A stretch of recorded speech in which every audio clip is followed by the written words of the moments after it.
It's 1984. A 21-year-old with razor cheekbones and a girlfriend named Lori and Allison, who works as a makeup artist, talks his friend Nicolas Cage into helping him land an audition. The film is A Nightmare on Elm Street. Depp gets killed off in a bloody fountain, but he leaves an impression not of a scream king, but of a boy who looks like he's already bored of horror. By 1987, he is cast as Officer Tom Hansen in 21 Jump Street. The show becomes a cultural meteor. Teen magazines plaster his face next to Kirk Cameron and Rob Lowe. But Depp despises it. He tells reporters he feels like a piece of meat. He starts showing up to set in a ILSD shirt. He intentionally sabotages his own lines. This is the first sign of the paradox: he craves fame's resources but loathes its cage. Instead of cashing in on action roles, think Point Break with Keanu, Depp retreats into the grotesque and the strange. He buys a club called the Viper Room. He dates Winona Ryder, getting the infamous Winona Forever tattoo, later amended to Wino Forever. He works only with auteurs: John Waters, *Crybaby*, Tim Burton, *Edward Scissorhands*, Jim Jarmusch, *Dead Man*. Edward Scissorhands is the foundational text of his persona, an artist with blades for hands, desperate to touch but doomed to cut. By 1999, Depp has starred in almost no blockbusters. He lives in France. He plays the lead in The Ninth Gate and Fear and Loathing in Las Vegas, the latter a masterpiece of chemical commitment. The public doesn't quite know what to do with him. He is too handsome to be a freak, too strange to be a heartthrob. And that tension, the beautiful outsider, is the hook. He is the guy you want to have a cigarette with in the alley behind the nightclub. He is cool not because he tries, but because he has already given up trying. In 2003, Disney takes a gigantic risk. A movie based on a theme park ride?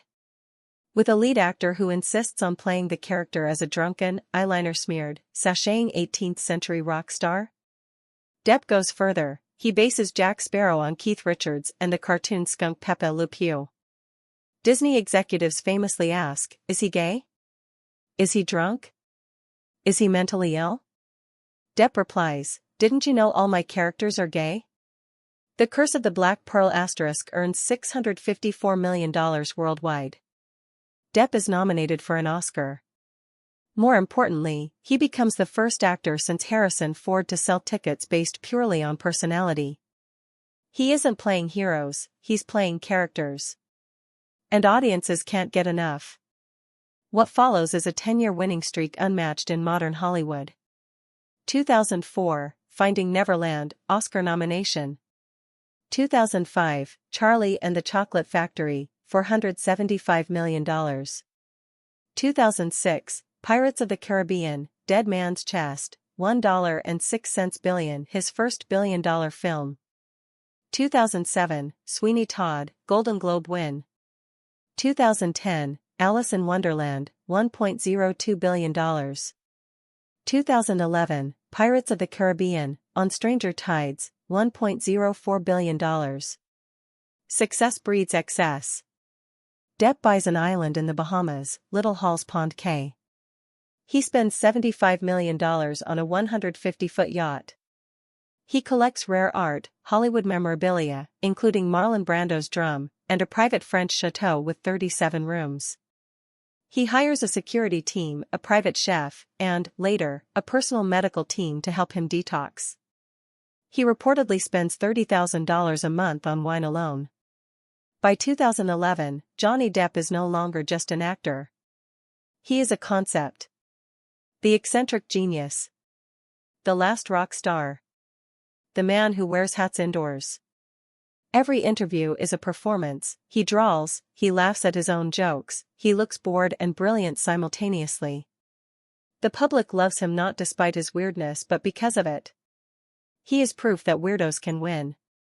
But the drinking, already legendary, stops being charming. Crew members on The Rum Diary, 2011, whisper about him arriving late, needing earpieces to remember lines. He starts traveling with a portable speaker system so he can listen to his own band, Hollywood Vampires, on loop. The eccentricity is beginning to curdle into self-parody. But no one says it yet. Why would they? He's making $50 million per movie. 2012, The Lone Ranger costs $250 million. It makes $89 million domestic.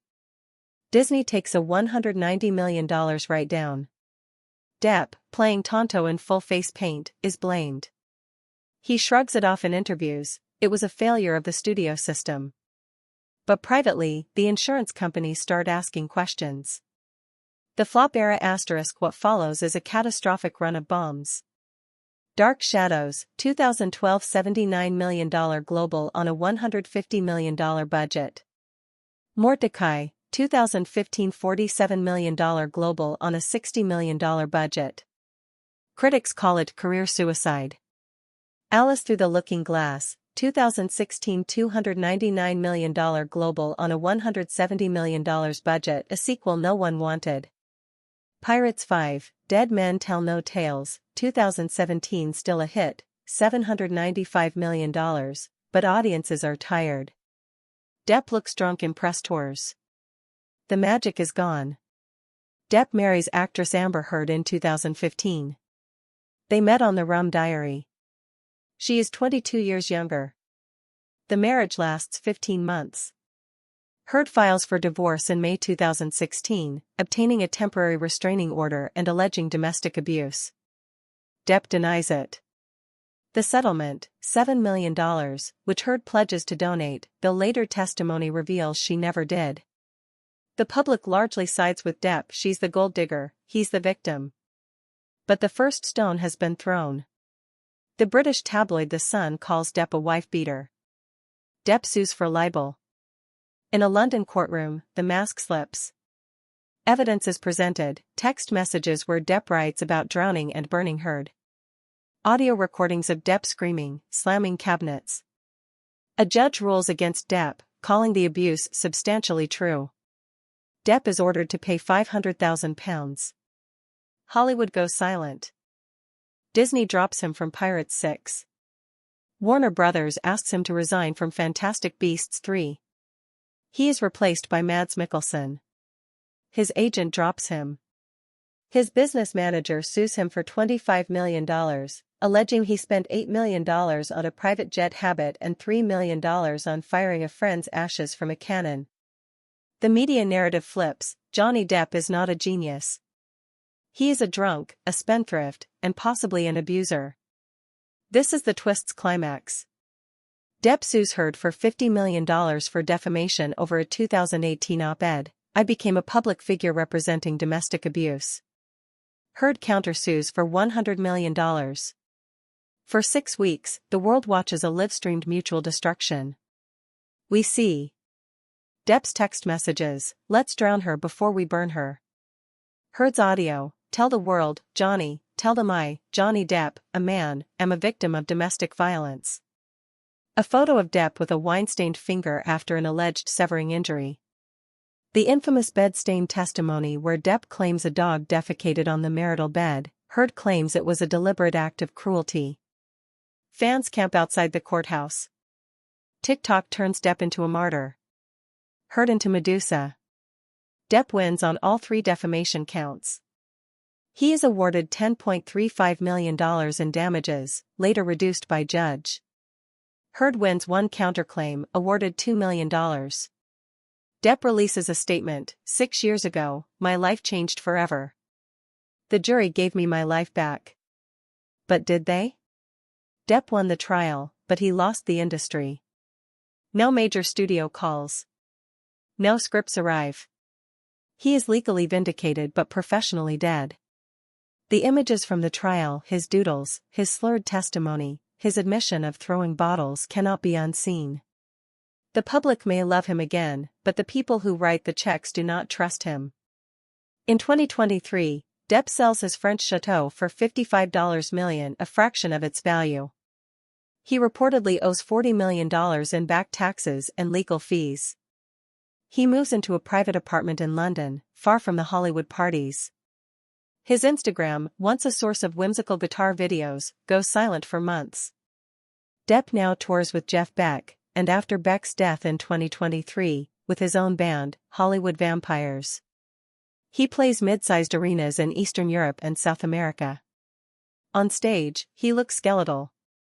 He wears the same rings, the same black scarf, the same fedora. His voice is ragged. He covers David Bowie's Heroes and cries. The audience cheers, but the applause is elegiac. They aren't celebrating a triumphant return, they're burying a memory. In 2024, he directs a modest film, Modi, about Italian artist Amedeo Modigliani. It premieres in Rome to polite reviews. The budget is $12 million, less than his former per-film salary. No distributor wants it. He appears in a small French period piece, Jean du Barry, directed by Maïwenn. He plays King Louis XV. He has 5 lines. The film is booed at Cannes, not for quality, but for his presence. He stands on the red carpet for 45 minutes, signing autographs, refusing to leave. It is heartbreaking to watch. The final reveal is not one moment but a condition. Johnny Depp, once the most beloved man on earth, now lives in a state of managed solitude. He has no agent. No publicist. No major studio deal. His friends Marilyn Manson, himself disgraced, Steven Tyler, in rehab, are fellow survivors of self-immolation. His children, Lily Rose and Jack, rarely visit. He spends birthdays alone, posting grainy photos of sunsets. The isolation is not just financial or social. It is existential. Depp spent 30 years playing outsiders: Edward Scissorhands, Ed Wood, Jack Sparrow, Sweeney Todd, men who were too strange for the world. In the end, he became the character he never played, the man who destroyed the bridge between himself and everyone else. Could he return? Possibly. Redemption is Hollywood's favorite genre. Robert Downey Jr. came back. Mickey Rourke came back. But Downey had a mentor, Mel Gibson, a producer, Susan Levin, and a superhero suit. Depp has none of that. He burned Disney, then burned Warner Brothers, then burned the trust of every insurance underwriter in town. Today, Johnny Depp is 61 years old. He occasionally posts a guitar video from a hotel room. He looks thinner. The tattoos are faded. The eyes are the same, blue, wet, searching, but they no longer twinkle. They watch. He is the ghost of the Viper Room, haunting the ruins of his own legend. The rise was a fairy tale. The fall was a tragedy. But the isolation? That's just quiet. And in the quiet, you can hear the question he asked in 1990, as Edward Scissorhands clipped a hedge into a dinosaur, *, why am I so alone? *. No one has ever answered. Depp's story is not a warning only about addiction or abuse. It is a warning about the cost of being loved for your strangeness without ever learning to love yourself beyond it. He became the mask. And when the mask cracked, there was no face left. Only isolation.